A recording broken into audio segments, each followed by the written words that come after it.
All right, welcome everybody. Welcome to Cigar Night 2020 with Dennis Prager, Steve Cortez, myself. I'm Dan Proft. I host the Morning Drive Show on AM 560, Chicago's Morning Answer with Amy Jacobson. Thank you so much. It's so funny, I do 7 hours of radio every day unscripted, but for some reason they think they need to script me for 2 minutes of intro. Well, I want to thank our sponsors, obviously Humidor Cigar Lounge here in Lisle and their place in Westmont. Thank you very much. And healthinsurancementors.com, the great C.S. Tucker, C. Stephen Tucker right there. Natalie attired, very impressive. And there will be a Q&A portion of the event. Anybody who's attended one of these previously knows the last half hour we'll take questions. Note cards will be passed around for questions from the audience. For those who are watching online through our live stream pay-per-view deal, you can submit your questions in the chat back on your screen, and then they'll be translated and they'll be included. If you're here with us at the Humidor Cigar Lounge, you can also text your question to us, 64636CN, 64636CN. You can text your questions, and we'll include those questions as well. All right, let's get right to it. First member of our panel tonight joined AM 560 earlier this year, as no doubt you've heard by now with the advertising and the big announcement. He has been dispatched to D.C. to be one of the senior communication advisors to the Trump re-election campaign. So he's taking a leave from his show, which is 5 to 7 p.m., and he will be back on November 4th after Trump's November 3rd victory. Yes. Prior to joining us, you probably heard him on our show a bunch of times because he was, in 2016, part of Trump's Hispanic Advisory Council. He was a CNN contributor. He is Steve Cortez. Steve. Hey, buddy. All right. Thank you. Wait, am I here? I'm here. They told me far. All right. We're already messing up. And then, now this gentleman is a little nervous. He's a bit of a newbie to radio and public events, so please be gentle with him. Nationally syndicated host, that guy right there on the screen, AM 560 on our station from 11 a.m. to 2 p.m. every day, hundreds and hundreds of stations across the country. You want me to that one? They're telling me to go this one. See. All right. Now I got to start over with my Dennis Prager impersonation. Oh, I gave it away. Also, how many people here, raise your hand if you saw No Safe Spaces, Dennis Prager's movie. Everybody here, raise your hands at home. We'll be tracking you at home, too. If you haven't seen No Safe Spaces, see No Safe Spaces, the movie that Dennis did with Adam Carolla. It's excellent, and, as we are still trying to find the bottom of the cancel culture, it couldn't be more timely, even though it's been out for the better part of a year. He's the author of 9 books. He's the founder of Prager University, and he starred in that documentary I mentioned. He is Dennis Prager. Thank you. Thank you. Thank you.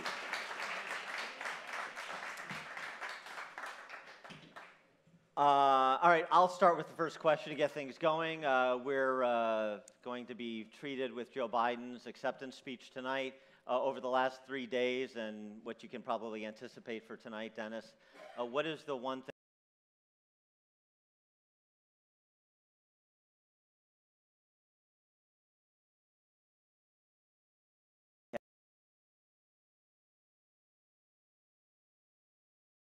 Analyzed Barack Obama's speech today, line by line, as I have done to about 20 of his speeches when he was president.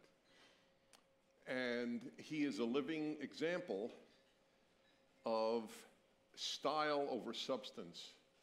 If you read his speeches, they're either empty or mendacious. Mendacious is a fancy word for dishonest. What he said today, he would throw out, and which he never offers any example of. He will speak about the president's racism and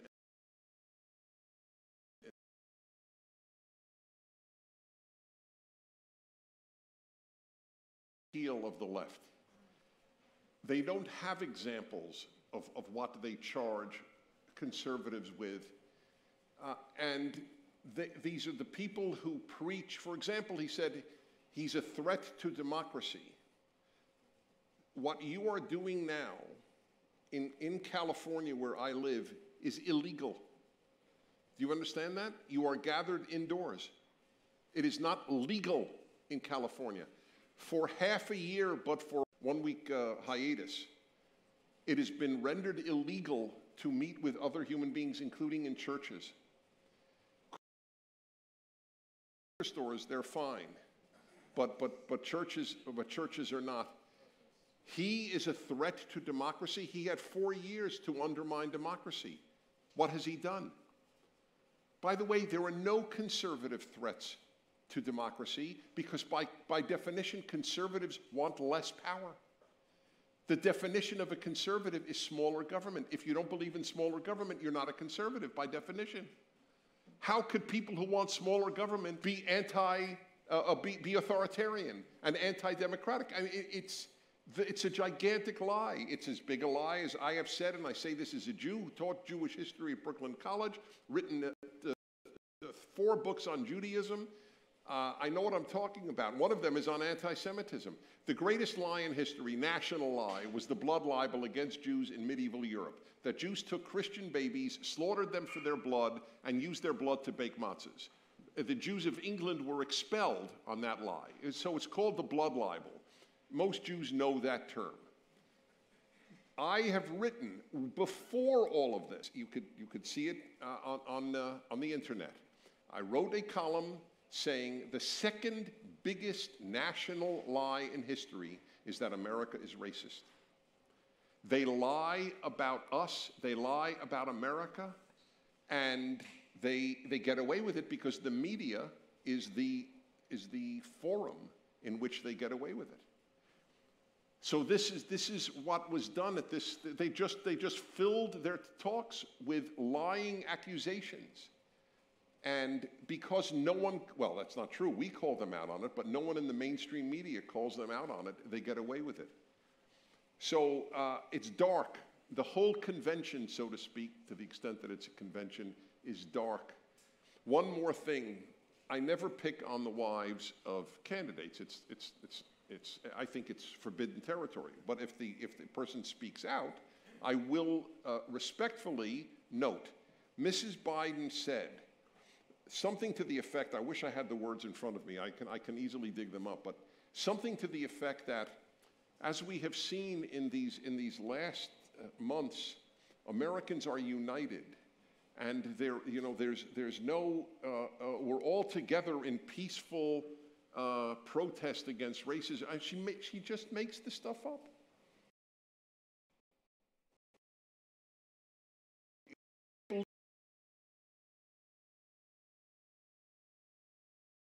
That there are irreconcilable differences. There are irreconcilable differences. The left and the right see nothing in common. We have everything in common with liberals except bigger government. But liberals are too afraid to acknowledge that the left is their enemy and not the conservatives. Anyway, it is a dark convention. It offers a dark view and a dishonest view of the president and of America. Just one omitted. And to your point about their ready willingness to lie pathologically if it advances their political position. So they could have easily, whether it was Kamala Harris or somebody else, made some sort of overture to the notion that the rule of law is important to protect a free society. And the omission of any mention of law and order, the rule of law, the police, except to talk about excessive police force, use of force, I thought is remarkable. They must think that what people are seeing on the streets of America doesn't matter politically to them, or it's an advantage politically to them. And I wonder if you think that's true from their perspective, or they're wildly misreading the situation. They live in such a bubble. We don't. Every conservative I know has studied under leftists, has read leftists, has heard leftists, has watched leftists. I don't know of any leftist who has studied under a conservative, who has listened to a conservative, watched one, or read one. that we know of Al Sharpton, and that we, meaning the society, people know about Al Sharpton, but they don't know about Tom Sowell. Right. Tom Sowell is arguably one of the 5 greatest living thinkers of any color. If he were on the left, he would be America's philosopher-in-chief. But he is unknown to the left. And by the way, they never debate. Did you ever notice that? They never debate us. I announced yesterday, because I do a fireside thing on Tuesdays. For an hour, I take calls, I take questions from mostly young people around the world. And so sometimes trolls come on, which I love. And I love it. I just love it, you know. And one of them said, why don't you ever debate a leftist? Because they won't debate me. I would pay, PragerU would pay any columnist in the New York Times to debate me about America. I would take no money. We would pay that person $10,000, and I would try to raise more. They will not do it. I'll give you one example. Tom Friedman, New York Times columnist since 1863. And so Tom Friedman, I bumped into him on the Dulles Airport shuttle about 5 years ago. He had no idea who I was, needless to say. And so I just said to him, I said, I'm curious, would you ever come? I do a national radio show. Would you ever come on? He said, nah, I don't do radio. The next week, I heard him on NPR. Well, you know, I think, Dennis, too, to that point, this is so important, and you mentioned New York Times and their unwillingness to debate, to have an honest conversation. The 1619 Project of the New York Times, that's right, I believe, is one of the most insidious and sadly most effective lies in society today. I really call a lot of these riots the 1619 riots. They successfully, the New York Times and their allies in corporate media, as well as their allies in academia, have convinced a heck of a lot of young people that our country was poisoned from the beginning, that we were born in corruption. And because they are unwilling to withstand the scrutiny and the historical case against everything they pretend, everything they put forth, because they won't stand up to that scrutiny, so far it has largely escaped what the needed correction. And unfortunately, you might say, well, that's the New York Times, who cares? I don't read the New York Times, who does? Here's why it matters. It is in your children or grandchildren's schools right now in Chicago. The curriculum from the 1619 Project, which again is a lie. It's a complete myth that America was born not in liberty, but in the idea of slavery and subjugation. That idea, unfortunately, has been pushed very, very, and you can see it through the convention this week.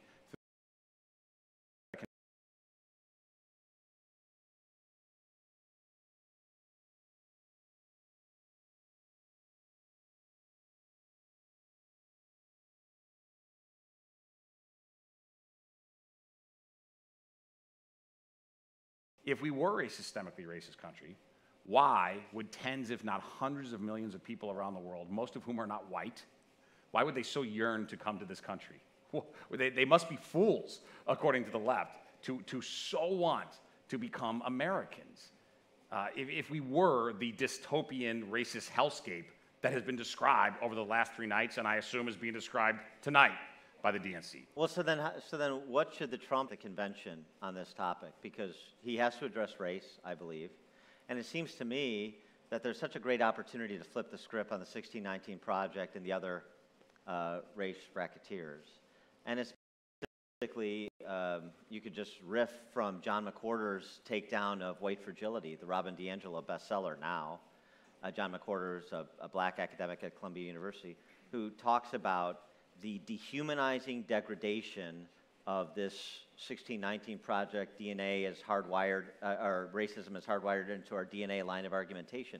They are the white supremacists. They are saying black people in America do not have agency. They can do nothing but for the white man and thus petition the white man and white woman for opportunity, for access to better schools, for safer neighborhoods, and so on and so forth. It seems to me that Trump could, and other surrogates for him at the convention, could pierce right at the heart of what is being promulgated by Right. by all of those individuals we're discussing. No, absolutely, Dan. I think, and I've certainly tried to do it in my appearances on television, my writing, everything I'm doing in social media, messaging for the campaign, is promote this, the truth, which is that the left sees you, and the Democratic Party sees you, unfortunately, as only skin deep. In other words, the left only cares about your pigment and your private parts. I mean, literally, they want you to be put into silos, right? And that is the totality of who you are as a human being.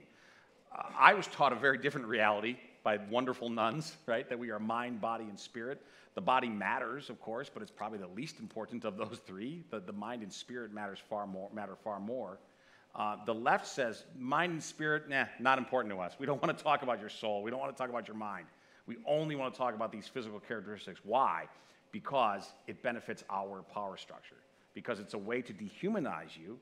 It's a way to make you, unfortunately, a supplicant and dependent upon the state, effectively. And I really think it's that foundational and it's that pernicious. And it's incumbent upon us, all of us, as liberty-loving, constitutional, respecting conservatives, to preach the exact opposite, that as Americans, we're united in principles, and we will not submit to being siloed. We will not submit to being put into buckets that are convenient for the Democratic Party's power, but are not in any way helpful to a cohesive society. But Dennis, is Trump making a mistake when he tackles race by just talking about how low the unemployment rate, historic low unemployment rate for blacks and Latinos, and we've done this and we've done that, and criminal justice reform? It seems like it's plaintive. And that's part of it, what we've accomplished, which is consistent with what I said I would do for all Americans. But that other piece of it, to cut right at the fallaciousness side.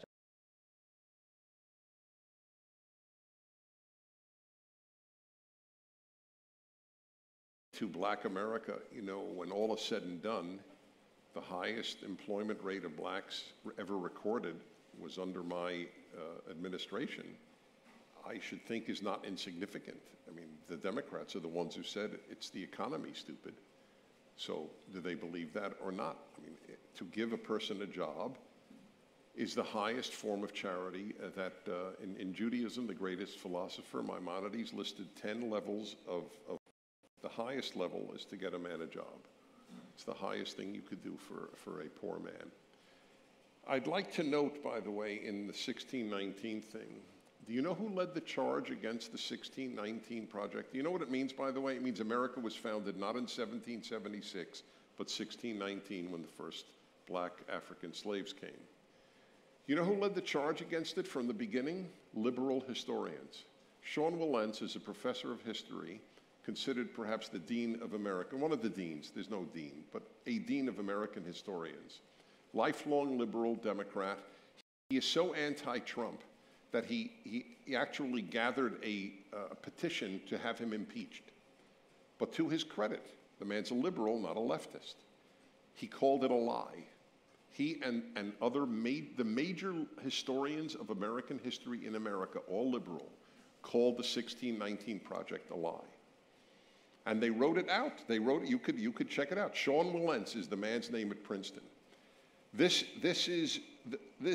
difference between liberal and left, this would be a very helpful example. Your kids, as Steve pointed out, your kids or grandkids are learning this. I have said over and over, I would ask any school I sent my child to, are you teaching that America was founded in 1619? Please answer yes or no. If they equivocate or say yes, I would not send my child there. It is a hate-filled, lying school that is teaching that curriculum. One further thing on your point about skin color. Do you know that the University of California has a list, also on the internet, of microaggressions? Things you say that you think are not racist, but really are. One of them is, I am colorblind. I am colorblind. Now, let's define colorblind for just one moment. Does it mean I don't see that you're black? Well, if I am sighted, I see you're black.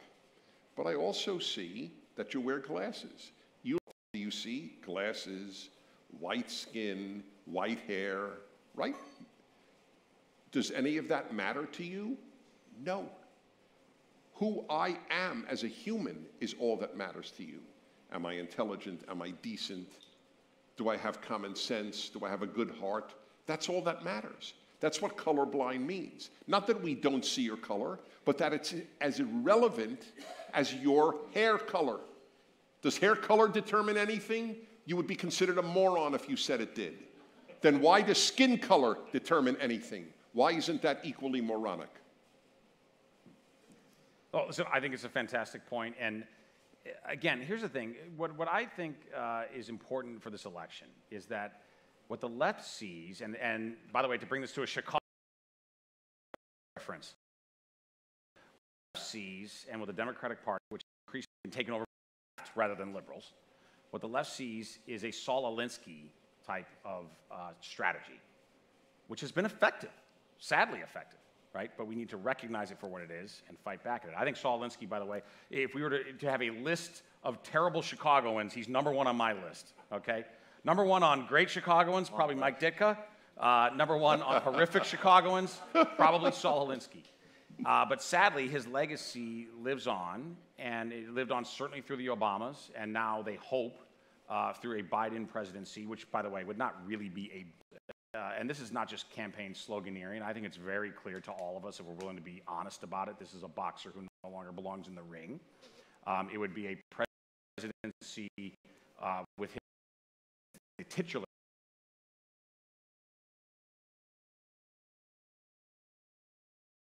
of the Saul Alinsky tactics of power through division. And it's fascinating. The left always does this. Whatever it is that they claim is their agenda or purpose, the exact opposite is the truth, right? So, for example, 2 nights ago, on Tuesday night, they said it was the unity night. And if you really watch carefully, it was anything but unity. I mean, they didn't preach anything about unity, about what unites us as Americans, right? What unites us in principles, the Bill of Rights, what unites us culturally, historically, all of this, none of it. Instead, their supposed unity night was all about, for example, pretending that we can't have a border and pretending that a border is racist. Think about that for a moment. I mean, think about the idea that the left pushes continually. And I've really been a bit shocked at how blatant the Democrats have been, at least the first 3 nights of the convention, in terms of their open borders advocacy. They don't use that phrase, of course, but everything they describe translates into open borders. To say, as Kamala Harris has advocated publicly, that we want to decriminalize illegal crossing of the border. And as Joe Biden has said, not just that, but we want to offer generous incentives for this now decriminalized breaking and entering into our country. We want to give you taxpayer-funded health care for getting here illegally and ultimately citizenship. I don't think I'm exaggerating when I tell you this. And I think even a lot of people who don't particularly like the president, who don't necessarily subscribe to the America First agenda, I think we can win them over and will win them over when we convince them that the goal of the Democrats, if they win, and if there is a Biden presidency, again, whether he's actually in charge or not doesn't really matter, that he has told us, and by the way, the former, the late poet and author Maya Angelou, I don't quote her very often, but she said, when people tell you who they are, believe them the first time, okay? They have told us what they are going to do. They are going to make tens of millions of illegal trespassers into this country citizens. Why? Not because they care about them, because they view it as a voting bloc that will ensure that they win every national election thereafter. And by the way, they're probably not wrong on that score. So I really believe that this is such a foundational issue that if we properly, and it's incumbent upon me, the president, everybody who's involved in the campaign, to communicate effectively to the American people that these are the stakes of the vote on November 3rd. Your country can literally be taken away from you. And by the way, Joe Biden, if he were president, doesn't necessarily need the Congress. Maybe he'll have the Congress. I hope not, but maybe he will. Regardless, he'll do it by executive order. And will the court stop him? I don't think so. I'm sure not willing to bet our country on it. By the way, I think Maya Angelou ripped that line about when people show you who they are, believe them. I think she stole that from Dr. Phil. I'm not sure, but but that was also the quality of her poetry, by the way. Yeah. You brought up Kamala Harris. It seems to me, and this is why President Trump said that she was my first choice. It was like President Trump selected Joe Biden's running mate for him. And it seems to me, and you tell me, because you're inside the campaign, tell us, it's because what was starting to work, has been starting to work for the Trump campaign, is this idea that Joe Biden is beholden to the most radical elements of the party. The Joe Biden who's taken positions over the years in as many runs for presidency and time with President Obama has now taken positions contrary to those previous positions, and it's because he's beholden. And Kamala Harris is a cipher, but she's radical left per her Senate voting record, and so she plays right into that too. Kamala Harris and Joe Biden have decided that they must serve the AOC squad base of the party to the exclusion of everyone else, so that's who will be served in their administration, and some of the positions you were articulating that both have taken are 20, 80 positions in the populace, and so that plays right into the campaign narrative about that ticket. Right. And to that point too, no, and I really don't think the president was exaggerating when he said we in the Trump campaign, we were thrilled to have Kamala Harris for two reasons. Number one, as you talk about, she is her record in 2019. This is not Steve Cortez's opinion. This isn't a right-wing opinion. According to GovTrack, which is a relatively independent organization, they lean left, but they're generally a data-driven organization. They have models. According to their model, 2019, she was the single most liberal member of the United States Senate, to the left of Bernie Sanders. Literally the most liberal member of the United States Senate, Kamala Harris, in 2019. So we were thrilled from that perspective. But even more importantly, in terms of her lack of resonance, and this is why I was personally thrilled that she was picked, and probably the most consequential vice president pick perhaps ever, because of the condition of Joe Biden. And by the way, I don't hold that against him, and I don't mean to be cruel. It's not his fault, but we also have to be honest. Again, this is a boxer who doesn't belong in the ring.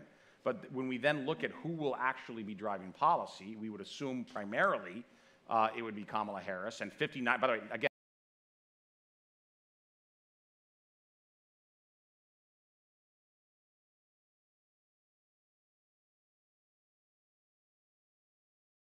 Kamala Harris, and in terms of her lack of resonance, look at what she did in the Democratic primary. She had absolutely every advantage.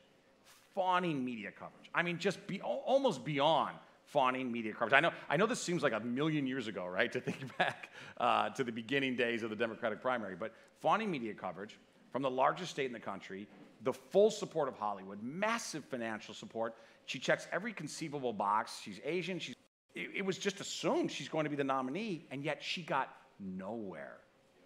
Literally, she didn't make it to Iowa. She did not make it to the first votes. She was done by Christmas. And I think it's because she's totally inauthentic, and Democratic voters saw that.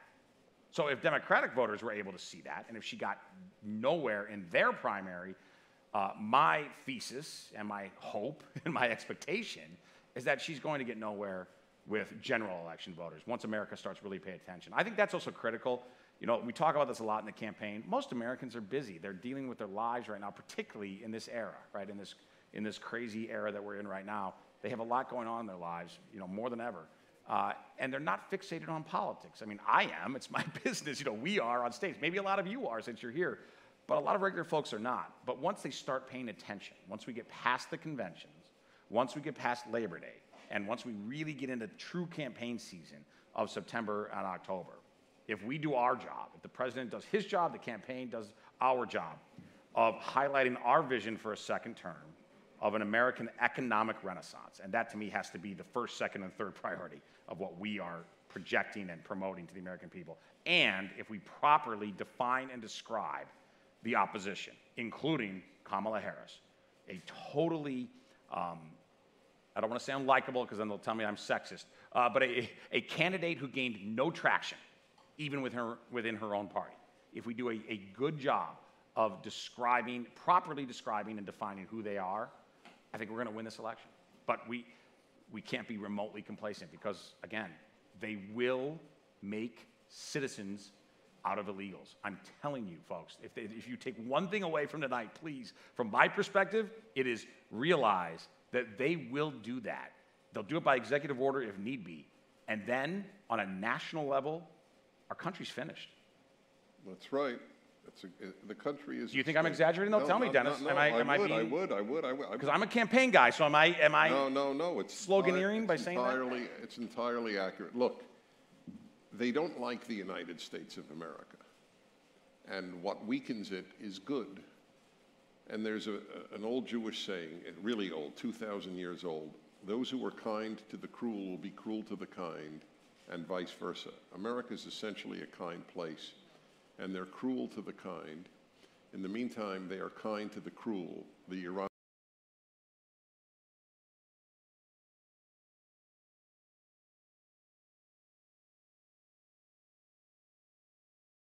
There was a headline today in U.S. News, World furious with America, with Donald Trump, because he wants more sanctions on Iran. This notion about being thought of well by other countries, what does that even mean?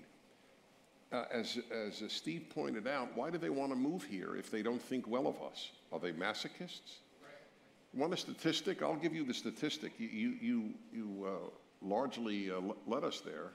20 or 30 years, 3 million blacks have moved to the United States. 2 million from Africa, 1 million from the Caribbean. So it's a very fair question. Are these people, and you said it, are they stupid? Right. I've been asking this the whole time. Why would, I'm a Jew, would I move to Iran? Do you know any Jews moving to Iran? Why not? Because it's an anti-Semitic country, because it's systemically anti-Semitic. That's correct. Why would a black move to a systemically anti-black country? Not only that, I want you to keep another figure in mind. 3 million blacks have come here, 2 million from Africa. You know how many came as slaves? Approximately 340,000. 3% of the slaves who came to the Western Hemisphere came to the United States. 97% went to the Caribbean and South America, overwhelmingly Brazil. How come the left doesn't hate Brazil? Why don't they speak about the systemic racism of Brazil? Because Brazil doesn't threaten the left. America's success threatens the left. That would be a logical thing. Why, if you ask any liberal in your family, is the Arab world systemically racist? Ask them. Far more slaves taken from Africa by Arabs than by America. So if America's systemically racist because of slavery, what do you say about the Arab Muslim world, which had the most slaves? To this day, the word for black in Arabic is abid, which means slave. That's the word for black in vernacular Arabic. To that point, too, about Latin America, I think this is so important and something that matters a lot to me. I'm often put on air to talk about, quote, Hispanic issues, which can be pretty broad, right? It can be anything from the economy to the border and so forth. And I'm often, I hope, held out as the rational alternative Cortez, not that other Cortez, who we don't want to pay much attention to. But what I would point out to all Americans, but particularly to Hispanics, and there are 60 million Hispanics in America, just an absolute treasure to our society. Hispanics came here, whether they themselves are immigrants, or in my case, my father, they came here to escape the problems of Latin America. Now, that doesn't mean that of course, we can absolutely be proud of our culture and our heritage and our language and our food and all of that. But the point is, we didn't come to the United States to replicate the problems of Latin America in the United States. That's crucial. And what AOC and her, I by the way, have never, I always use Dan Proft's line about the social Spice Girls, and I never give attribution, so I will right here. But I normally never do.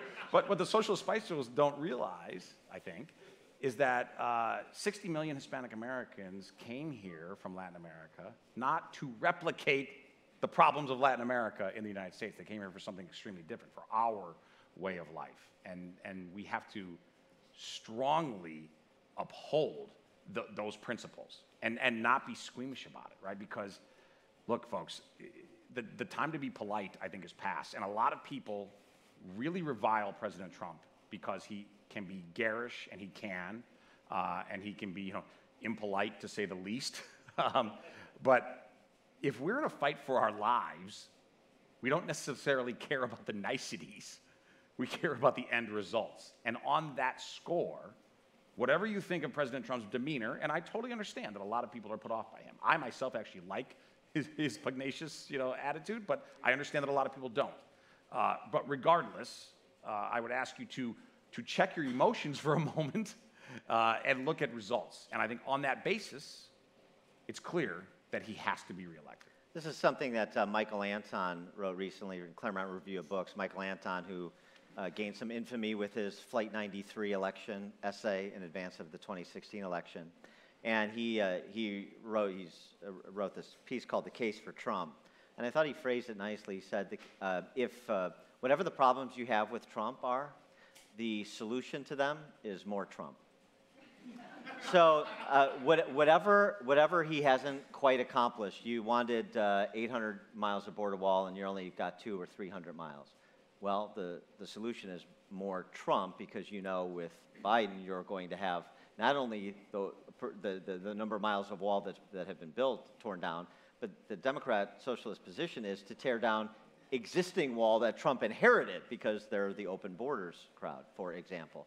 Whatever you don't like that he hasn't gone far enough, even in terms of temperament, the solution is more Trump. And it seems to me that one more Trump term will change the culture of the Republican Party in one very positive way, and it actually has to do with this personality, where so many of us are used to saying, I know, I wish he wouldn't have said this, I wish he wouldn't have tweeted that. I'm in that camp too, with this exception. The culture of the Republican Party has been the culture of the cake eater against the street fighter.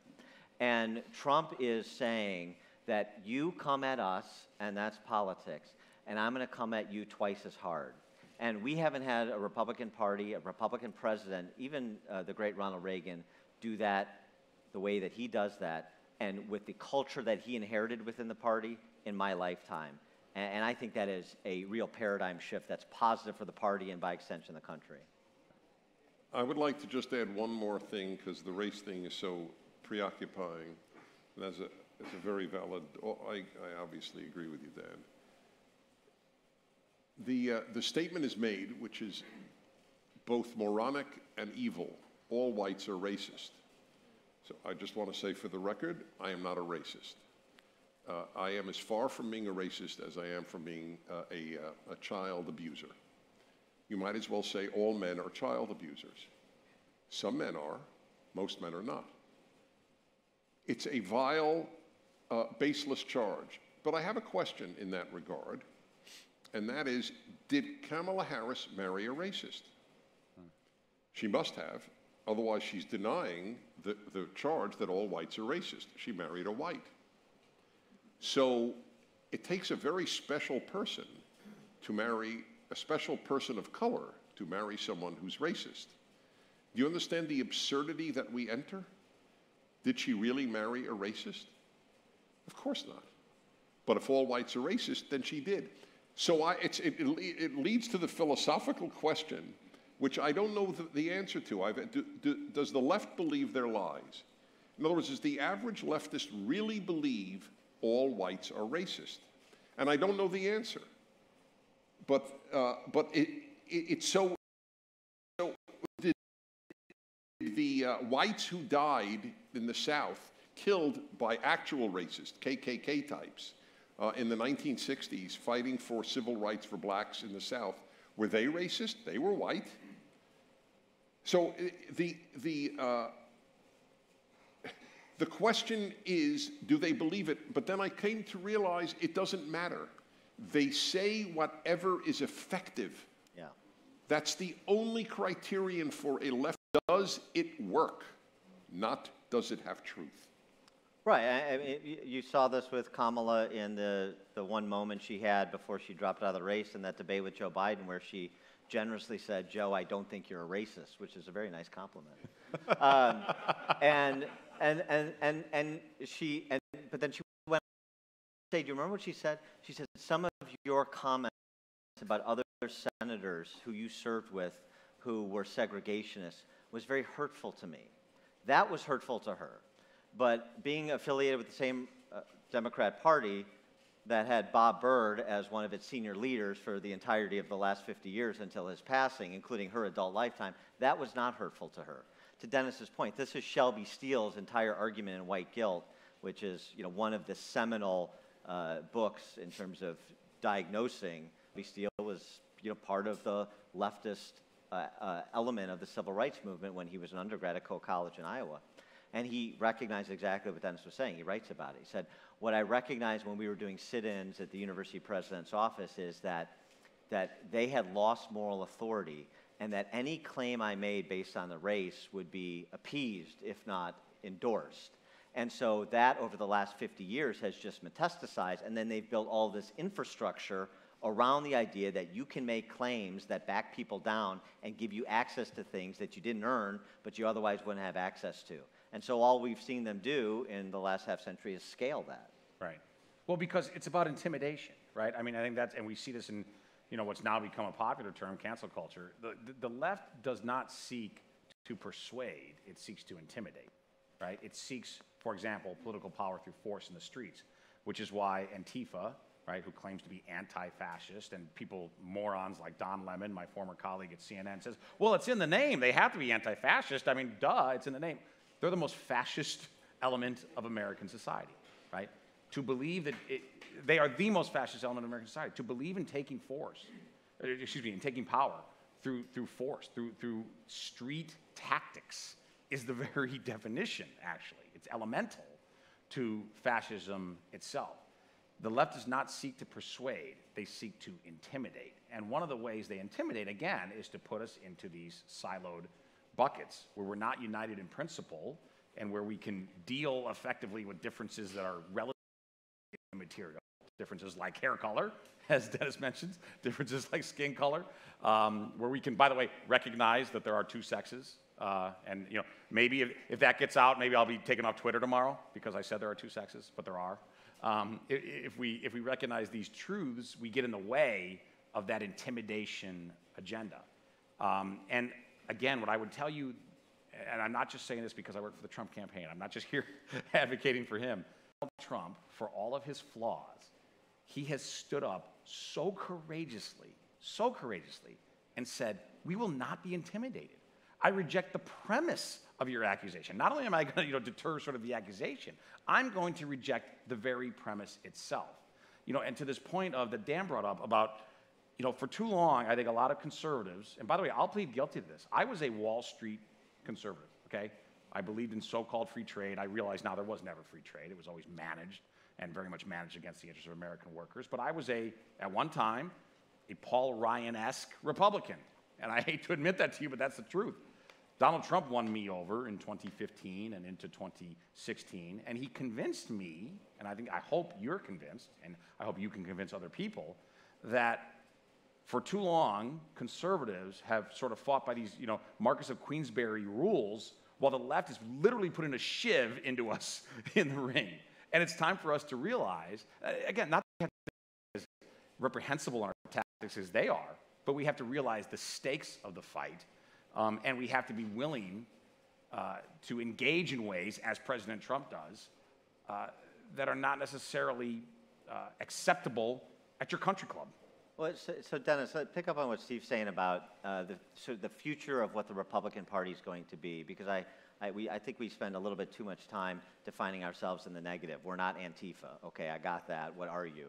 And in his conversion, Steve's conversions, he's talking about, the argument is made by many Trump supporters and Republicans that the future of the Republican Party, whether Trump wins a second term or even after his second term, is going to be in a Trump direction. And that means the Republican Party is going to have to move a little bit left economically from where it has been previously, the free minds, not the free minds part, but the free markets part of it that Steve's talking about. There's going to be more government intervention when it comes to trade policy, even when it comes to domestic fiscal policy, and that's the only way that we put together a governing coalition that serves those forgotten men and women who were left behind by both parties for the last 30 years.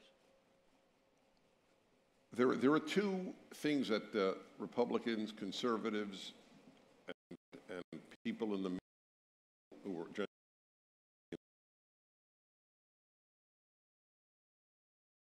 left. The doctor, when he becomes or she becomes a doctor, takes the Hippocratic Oath. The first principle is first do no harm. The first task of an oncologist is not to tell you how much exercise you should be doing when you're healthy and on how much sugar you should drop from your diet, is to conquer the cancer. If you don't conquer the cancer, it doesn't matter if you jog 10 miles a day, hydrate again, you will die of the cancer. There's a cancer in the United States and in the Western world called leftism. It has been a cancer since Marx and especially since Lenin. That's the first task. That good people, good liberals and good conservatives have to align themselves with the battle to extirpate leftism from American life. The other is to teach what we stand for.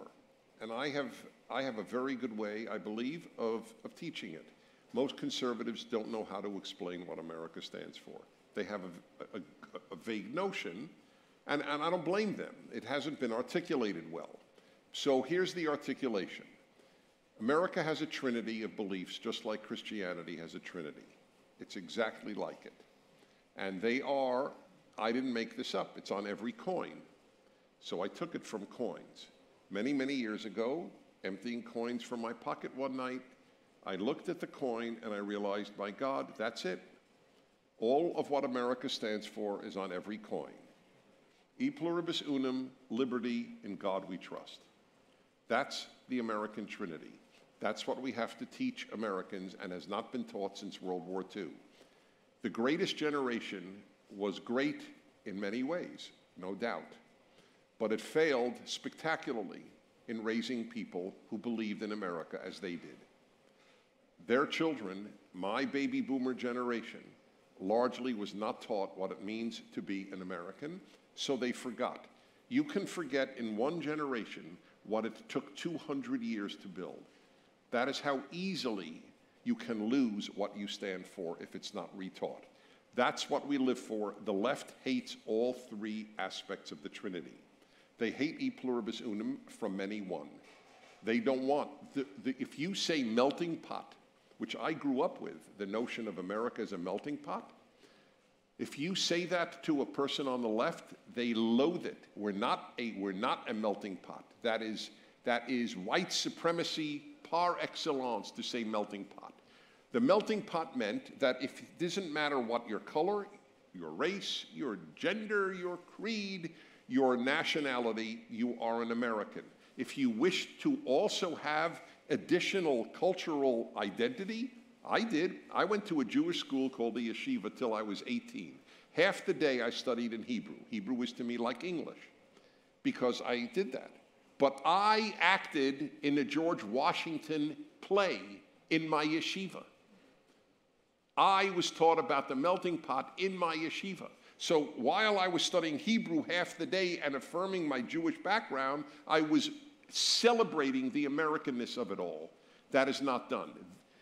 Tom Friedman, the man I mentioned, New York Times, he had a column to change from many one to from many we. He doesn't like one. And he is considered liberal, not leftist, but he is a leftist. Okay, number two, liberty. Since the French Revolution, certainly since Lenin, certainly since Marx, the left has been anti-liberty. It is pro-equality, not the equality of our framing document, the Declaration of Independence, all men are created equal, and that we are equal before the law, that we all believe. Equal before the law and born equal in God's eyes, but not equal in result. Equal in result is the opposite of liberty. Equal result means that a baseball player gets the same amount of money as a teacher. After all, theoretically, who is doing better in society? A teacher, or at least a good teacher, or a good baseball player? Clearly the teacher. So it's not fair that a baseball player makes $20 million and a teacher makes $80,000. Completely unfair. So the only way to change it is by force. You may not earn more than this. Liberty and equality are in conflict. That's the second one of the American Trinity the left wants to destroy. And the third is in God we trust. The idea that God commands us on how to live. Prager University has put out 450 videos. Steve has made one of them. It went viral, 6 million views, and the president himself tweeted it out on the lie about Charlottesville. It's a great video. All of your kids and grandkids should see it, and so should you for that matter. Be that as it may, do you know what the most hated of the all? By the way, we have 1 billion views a year. 1 billion. 65% under 35 years of age. Thank you. You know what the most hated videos are? Because I look at comments on many of the video. You will find this fascinating, so will you. Because we have on capitalism, and we have on racism, and we have on America, we have on free speech, we have on every hot button issue. But do you know what gets the most hate? 10 Commandments. That's correct, the 10 Commandments. Very good. Give the man a cigar. That's my last one, or I will. Another cigar. Yeah. Yeah. That's right. The notion that you have to listen to a God who tells you do not steal, do not murder, etc., etc. This is what they. This is, by the way, the ultimate battle. That is why, one more point if I may, because I am certain it comes down to the religious battle. I am certain of it. Secular conservatives don't know this, and they're invaluable to us secular conservatives, but they don't know this. It comes down to this battle. So I have written my whole life about religious issues. I have a Bible commentary out there, volume 3 coming out next year. And I am asked often, what do I think the most important of the 10 Commandments is? So in the course of my lifetime of teaching this, I have had, there was a time when I said, do not murder. Look, if there's no murder, look at the type of world we'll have. Then I said, do not steal, because stealing is really everything. Murder is the stealing of a life, and adultery is the stealing of a spouse, and a false witness is stealing of justice. So stealing was my argument. And now I have a new one. I am now convinced the most important of the 10 Commandments is honor your father and mother, which very few people would think of. And now but I know, I'll tell you why. Every totalitarian regime, Nazi, communist, and others, first undermines the authority of parents. That is their great enemy, parental authority. That's why they don't want parents to see, you know, the conflict now? Well, if we teach on Zoom, these parents are going to see what we teach. Right. And then we're finished. And they're right, they are finished. They don't want parents to have authority over their children. They want the schools to have and the state to have authority over children. Your 16-year-old daughter thinks she's a male. She can have her breasts removed without your even knowing it. 16 years old, a double mastectomy because she says she's a boy. This is the law in many states. Parental authority, and why parental authority? Final religious comment. Because parental authority is the root to divine authority. They don't want any authority other than themselves over the citizens. Not parents, not God, not the police. They remove all competing authorities, the left. That's the battle in a nutshell.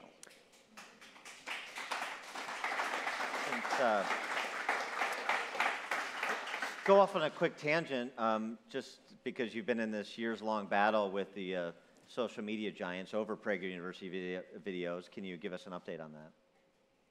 So you will really get a kick out of this. You could actually see it. I don't know if you guys know this.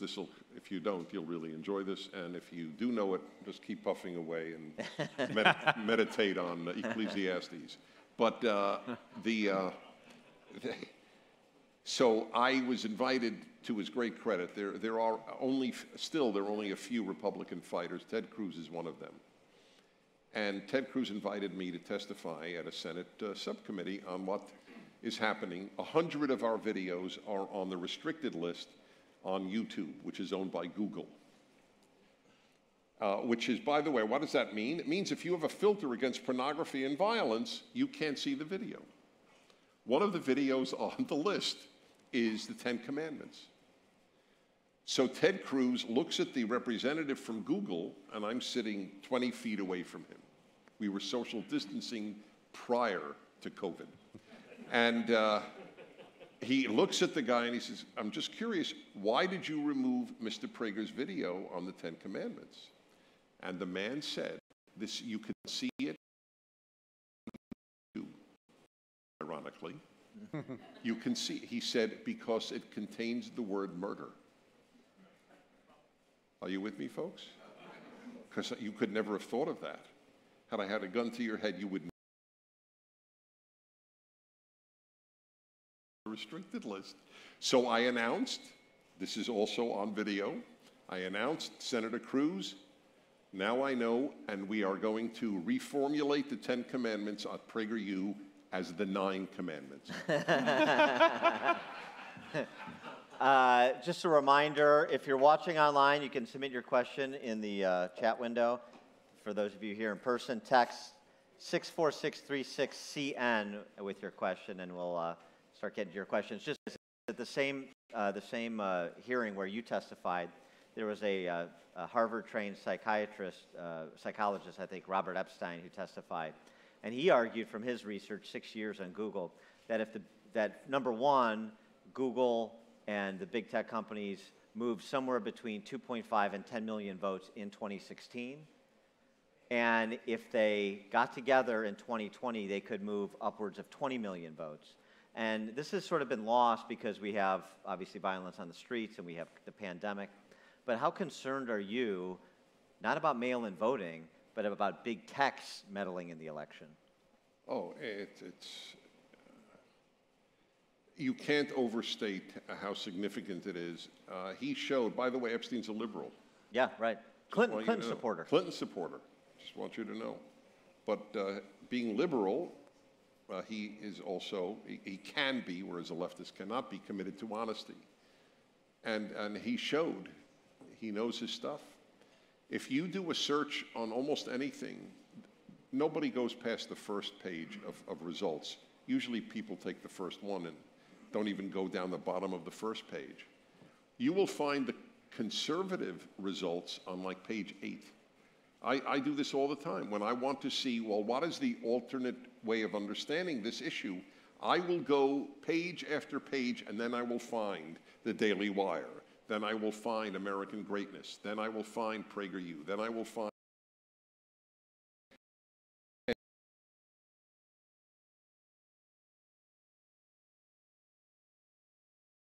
So I think it's huge. But I want to just give you one more example. We were locked out of Twitter for a week. We could not tweet, which is a very major part of what PragerU does to get young people to watch our videos.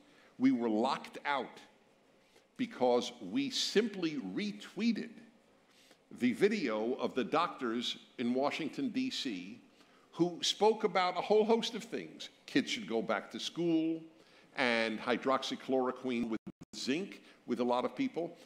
Do you realize if you simply say, if you are a doctor, these were all doctors,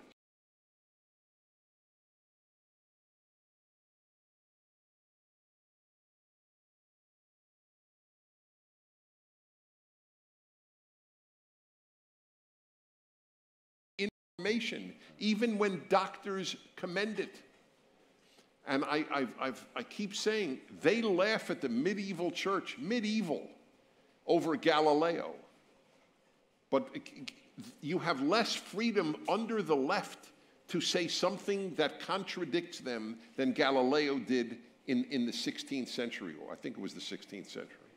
I mean, it's... You know, on this, I'd be curious, the opinion, I'm guessing some people will disagree with me on this, but in terms of big tech and the concentration of economic and societal power in a relatively few amount of companies, something I've advised the president about so far unsuccessfully is that one of the worst consequences in my mind of the lockdowns has been these companies, in my view, are already far too powerful. They have gained enormous power because of the lockdowns. Small business has been largely decimated in our country to the benefit of big tech, largely, in a workforce that's become all the more digital. And the concentration of power among a relatively few amount of companies, all of whom are guided by seriously left-leaning executives, it makes Standard Oil, which we broke up 100 years ago, look like child's play in terms of the actual economic and societal power that is exerted by the Googles, the Apples, of the world. In my view, they have become, Twitter and all of these companies, I shouldn't say all, but many of them, have effectively become utilities. They control the digital public square, and in my view, they need to either be broken up and or regulated as such. Otherwise, I really fear there's an oligarchy that is emerging in our country. But I'm curious, listen, that is something I would have never said 5 years ago. I'm curious what you two think about that. I disagree. And by the way, I got locked out, just to follow on the 9 Commandments story, I got locked out of Twitter for a week because we had Larry Elder on the show to promote his new movie, Uncle Tom, which is excellent. And I tweeted out, Larry Elder's on the show to promote his new movie, Uncle Tom, and here's a link to the site where you can order it. And they locked me out because why? Wow. Because I said Uncle Tom, but that's the name of Larry Elder's movie, who's a black dude. That's where things are at. Dennis is exactly right. Look, I'm for removing protections they don't deserve. They're acting in an editorial capacity, so they shouldn't be indemnified from litigation as a publisher. I agree with that. But Standard Oil shouldn't have been broken up. There's a great book, The Myth of the Robber Barons, by Bert Folsom, that I would encourage you to read on that. There's no such thing as a naturally occurring monopoly in my Friedmanite view.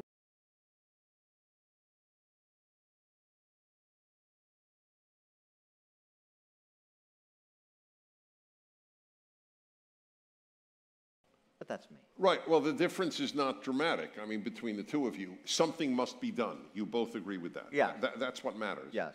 Because right now, information to the human race is controlled by bigots, by the intolerant, by the hate-filled. That's just a fact. And we all need to get Parler accounts, too, and start looking at competitors. Let's go to some audience questions, and Dennis was speaking to this before, so we'll start with you, Dennis. What's your advice for conservative teachers working in government schools that don't agree with their unions? I get this question a lot, and I have no satisfactory answer. I get it in so many ways. I have an avocation. I'm very involved in classical music. I conduct orchestras periodically. I conducted at the Disney Concert Hall, a Haydn Symphony a couple of years ago. I'm very serious about it. I have a lot of friends in orchestras, major orchestras in the country. So one of them, obviously I won't even say which orchestra, but it's in the top 5, what are known as the great top 5. And there were certainly more than 5 great orchestras in the country. And we're very close. He tells me there is no one in the orchestra who knows he's conservative. He wouldn't be thrown out of the orchestra because he has sort of, so to speak, tenure, but he would be ostracized. And so he just recently, within about a month ago, he said, I've had it, and I'm coming out of the closet. And if my fellow musicians hate my guts, so be it. You know, Beethoven is bigger than all of us, and so be it. The teacher who is in this position has to make a decision, and it came up earlier when we talked about courage on your show. It's very hard to be courageous, but it's much harder in advance than it is once you decide to be courageous. There are a lot of teachers who know that they're told to lie to their students. There are a lot of teachers who don't think it's a good idea to take 5-year-olds to a drag queen story hour. You know about drag queen story hour? Look it up. You don't have to go through many pages because Google loves it. And it's where a man is about being in drag to 5-year-olds. God forbid 5-year-olds should think that men should wear clothing that conforms to the male gender in the traditional way that it does. There are a lot of teachers who are not comfortable with that, but they're afraid. The only way to conquer fear is to conquer fear. That is the only thing you can do. It is time for every teacher to say, the unions don't care about kids. I do, the union doesn't.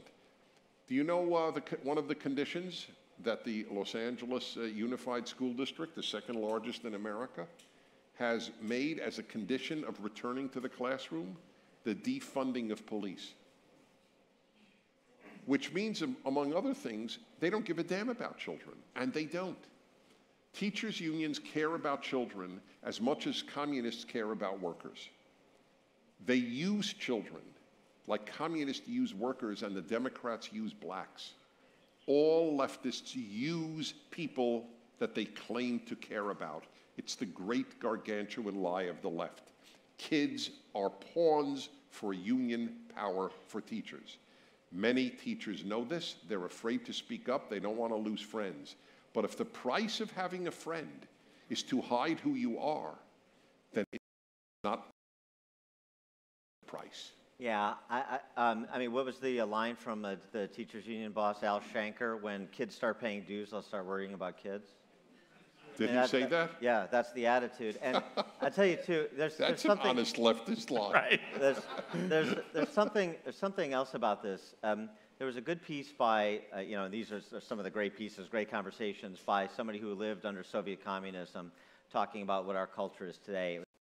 And she said, it becomes a very difficult way to live life when you have to have a public self that is different than your private self. That's just no way to live. And so, one thing a conservative teacher can do in a public school in the union is, thanks to the Janus decision, opt out of the union. Just take that simple step to say, I'm not going to participate.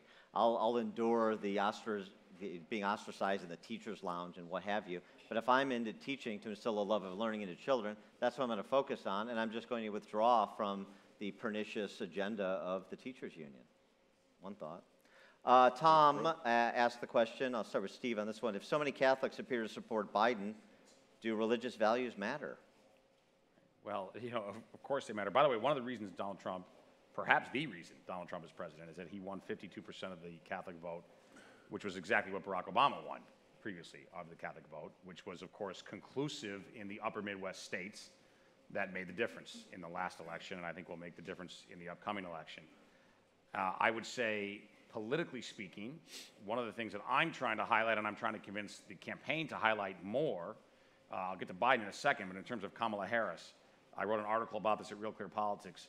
She is an anti-Catholic bigot, and that is not my opinion. If you look at her actual questioning of Brian Busher, who is now thankfully on the federal bench, he was confirmed, but an extremely contentious confirmation battle in front of the Judiciary Committee. Both she and Senator Hirono from Hawaii viciously attacked him. Why? Because he's a member of the Knights of Columbus.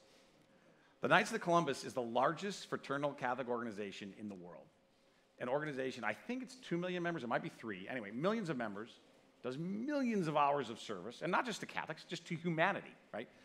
Encourages men to live their faith. I mean, literally, the Knights of Columbus, and I think anybody who's Catholic who knows this, in my article, I led it with, when I think of the Knights of Columbus, I think of pancakes and basketball, because they did a lot of pancake breakfasts, and they always ran the basketball free throw contest in my school. I think I won it one year, by the way. But that's the Knights of Columbus. Okay, that's who they are as an organization. You really couldn't come up with, in my view, a better, forget the religion for a second, forget the faith aspect, just a better civic organization than the Knights of Columbus. But the Knights of Columbus has become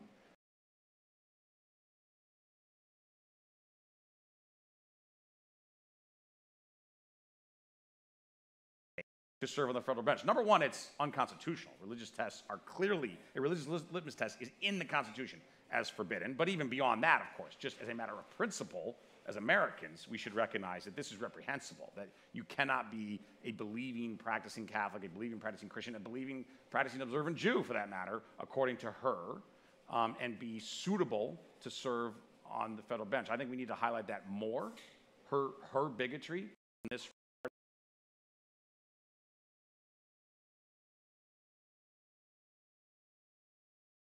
And issues for people of faith. We need to be really forceful in these next, whatever it is now, 74 days. How many days is it now? It's 74-ish, anyway. 2.5 months, basically, until the election.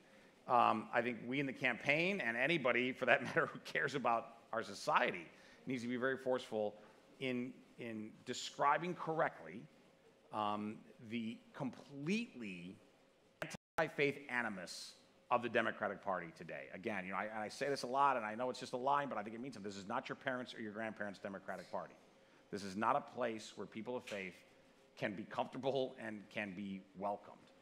And for Catholics, I would tell them that while Joe Biden may be Catholic in name, the reality of his voting record as a senator, the reality of his tenure as vice president, where his administration viciously targeted the Little Sisters of the Poor for persecution. I don't think there's another way to put it, for persecution.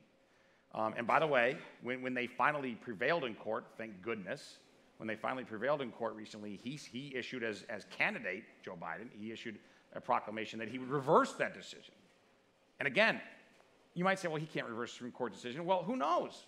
The way the courts operate right now, what he can do by executive order, I'll tell you that.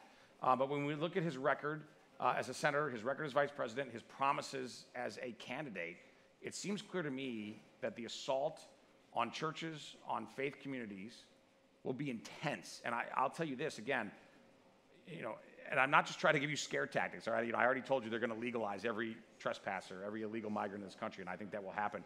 I will also tell you this. I guarantee a Biden-Harris administration will start to target churches who will not engage in gay marriage. They will do that. They will remove their tax-exempt status. We've already seen some of the candidates in the Democratic primary were bold enough to say it. Beto O'Rourke said it. Biden, to my knowledge, has never said it. I'm not sure Harris has either. But their records indicate that they will go there. I'm very confident and very scared that they will go there. Ken asks, channeling John Lovitz as Michael Dukakis in the Saturday Night Live spoofs from the '88 race against Dana Carvey playing George H.W. Bush. Why are we losing to someone with dementia? How can we be losing to this guy? Do you accept the premise that we're losing? Trump is losing. I thought that Hillary Clinton was going to win in 2016, so I have ceased making predictions. I didn't make a prediction then, but I did believe it. So I'll tell you what I've said. My sons know this because the left has attacked me for saying this, and my sons know their dad. So I have said, you can only imagine how happy I was when my two sons were born on their different, obviously, birthdays. They're not twins. And, but having said that, I was even happier the night Donald Trump won. So, so obviously, we all laugh, and the left had a heyday with that one. Prager doesn't even love his own children. My kids thought it's hilarious, which is, thank God, they're healthy. But I don't know who will win. I'm worried for America because America is at stake. The left, the New York Times condemned the president when he defended Western civilization in Warsaw. It's one of the greatest speeches a president gave in my lifetime. And he was attacked for defending Western civilization. I mean, it's all at stake here. The left loathes what is good. I don't know where it comes from, I must admit. I have a theory. Secularism plus affluence equals boredom, and boredom is the root of the left. I do believe that. So that's what happens. When you're secular and affluent, you have lost the two biggest sources of meaning in life. Religion and getting your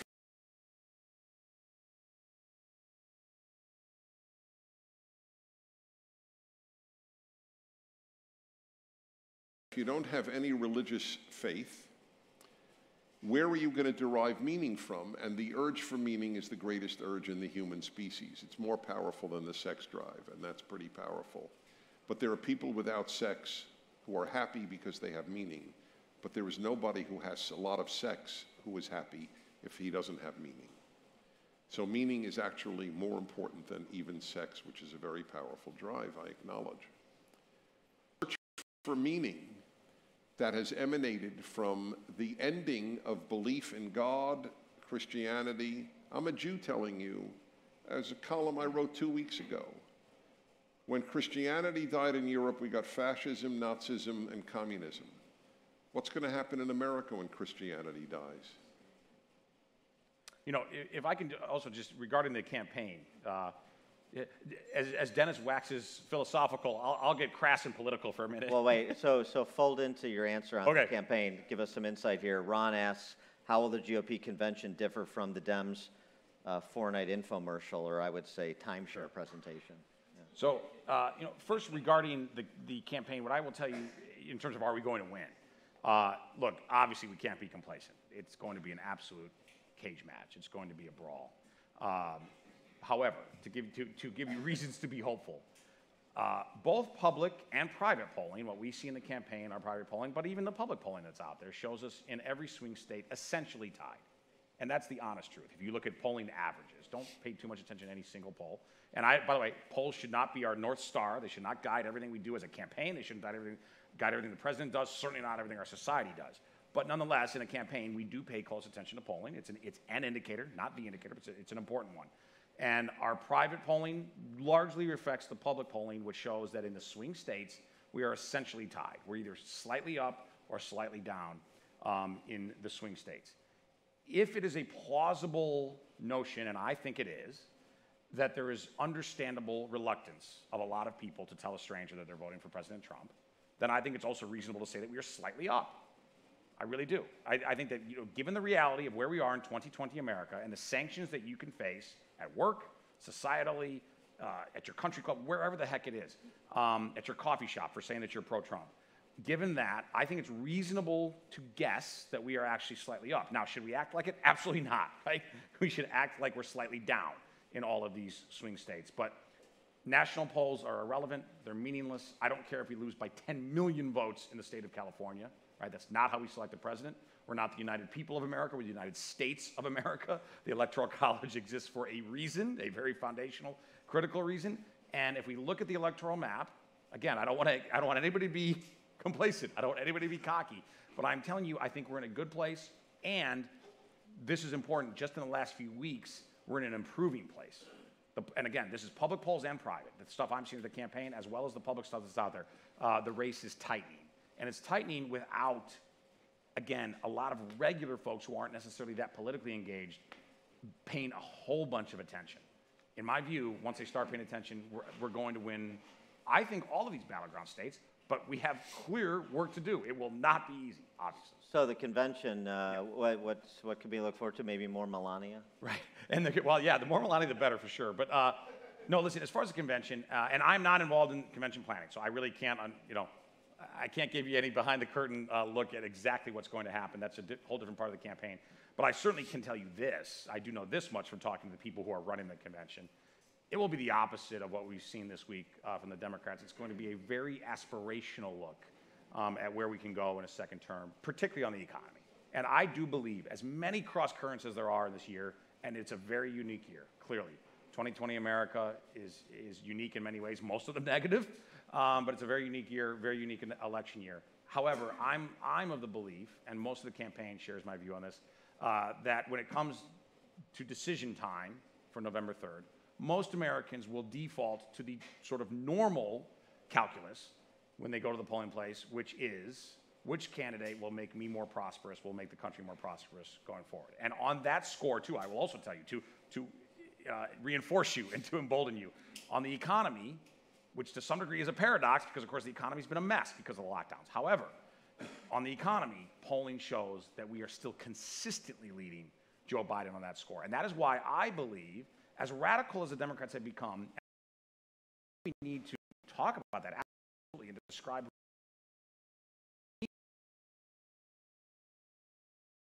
is still, as it was in 2016, economic nationalism versus globalism. And on that score, President Trump proved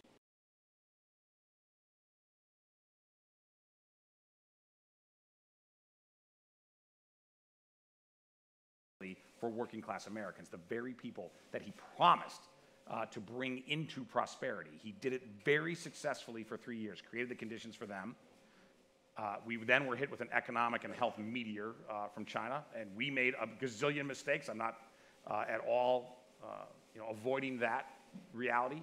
But I think when people go to the polling place, they're going to make the correct calculus that the agenda, the conditions for a booming economy for working class people for 3 years is the man who can do it again.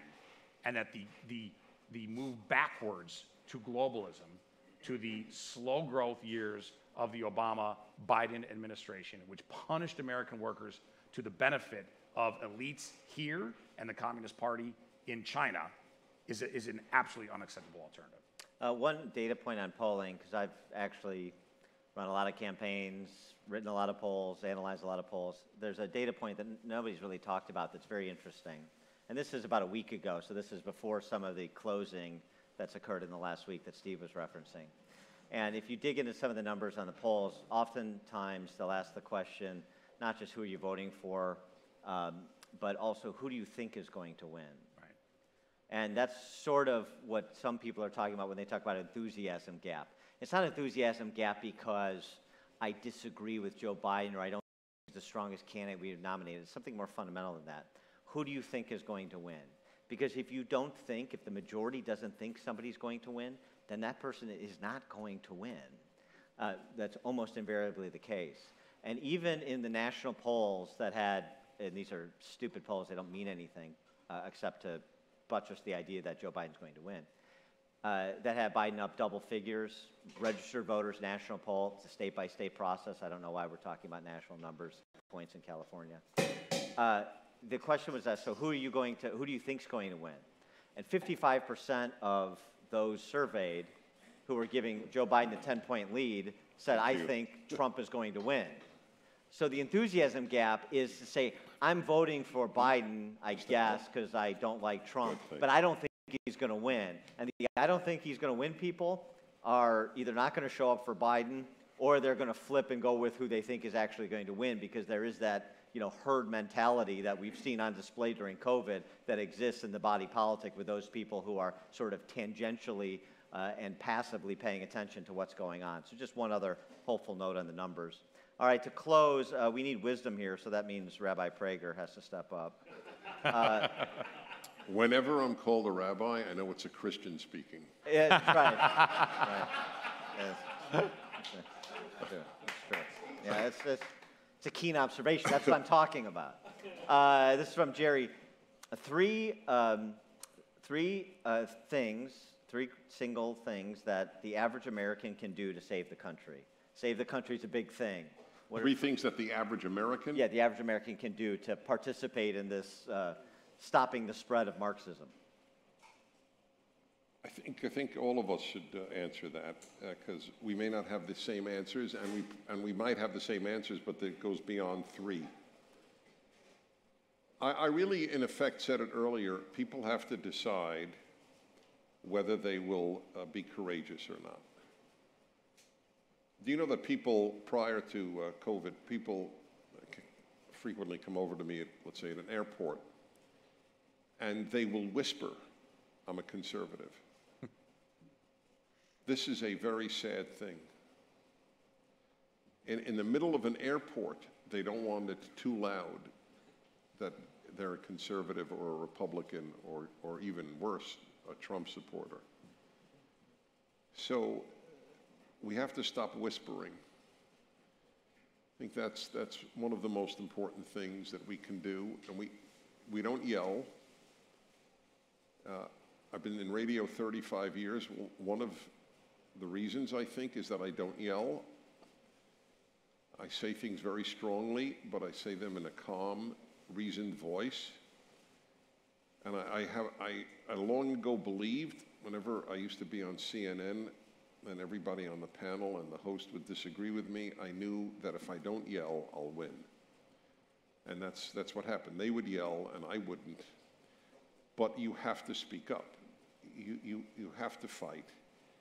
There are many parents who were afraid to say what they believe because that they'll lose their child.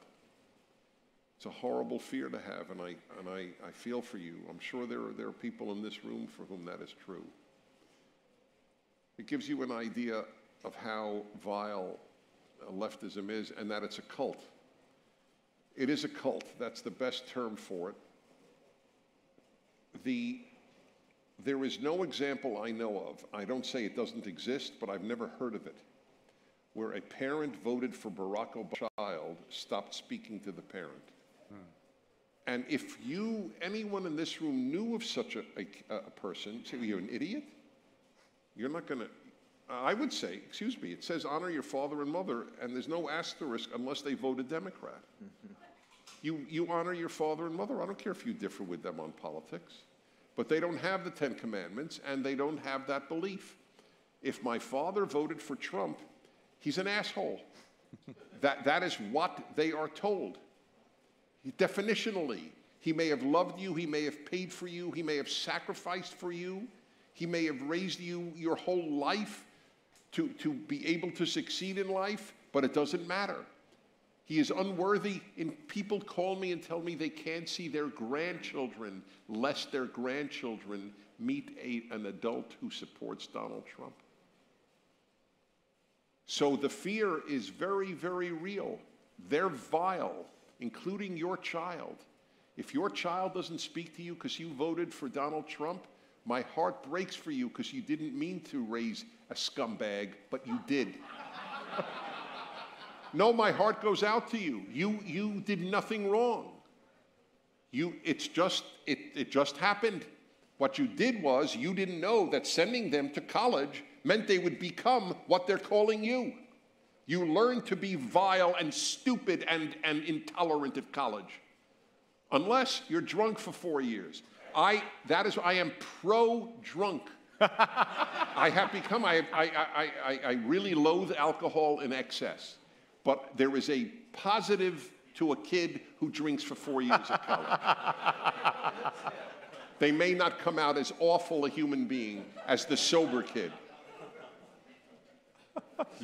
So people must make the decision, like my friend in that prominent orchestra, no more. This is who I am, and then others join you. Then all of a sudden you find, hey, listen, this I can say. When I spoke in San Jose, California 2 years ago, I got an email from a member of the San Francisco Symphony Orchestra, one of the great orchestras in the country. I love you, Dennis, and a bunch of us want to meet with you for dinner. I thought, San Francisco Symphony Orchestra? You got to be kidding. Orchestras are liberal or left, and San Francisco is on Neptune. So I couldn't believe this. And 6 members of the San Francisco Symphony come to dinner with me wearing PragerU t-shirts. And I go, how is this? She said, we don't hide it. So I said, did the members of the orchestra hate you? Some do, some don't. And they smiled, and that's what you have to do. You will find then people come to you. Then they will reach out. And then, by the way, if you end up with fewer friends, you will end up with real friends. You will meet kindred spirits. What is a friend if not a kindred spirit? You can't pick relatives, but you can pick friends. So the first thing is to have the courage to get up and say, yes, I believe in America. Trump is not the issue. America is the issue. And I love this country. It is a good country. And if you don't love it, you are the lowest. You're an ingrate. And ingratitude is a trademark of the left. To be in this country and not appreciate it, you are an ingrate. And ingratitude is truly a form of evil. That is the first and most important. Second, you must make the case. Periodically, you send a good article to some people. You send a good video to some people. Obviously, I have a vested interest. It's not financial, but in PragerU videos. We do change a lot of minds. That's why they hate our guts. So you at a given point, you just must fight. I will end with this.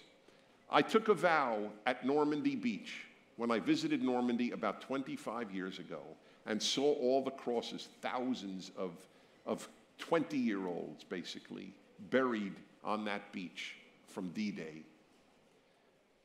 And I took a vow, and I don't take vows often. I don't know if I ever took another vow, actually. And I said, Dennis, if these guys could die for America and for liberty, the least you could do is live for America and liberty. No one's asking you to storm a beach against Nazi submachine.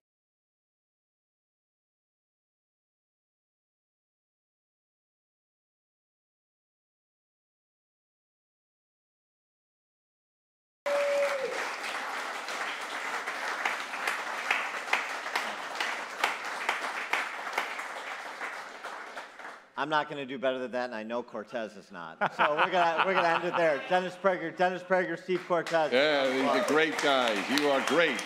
Woo.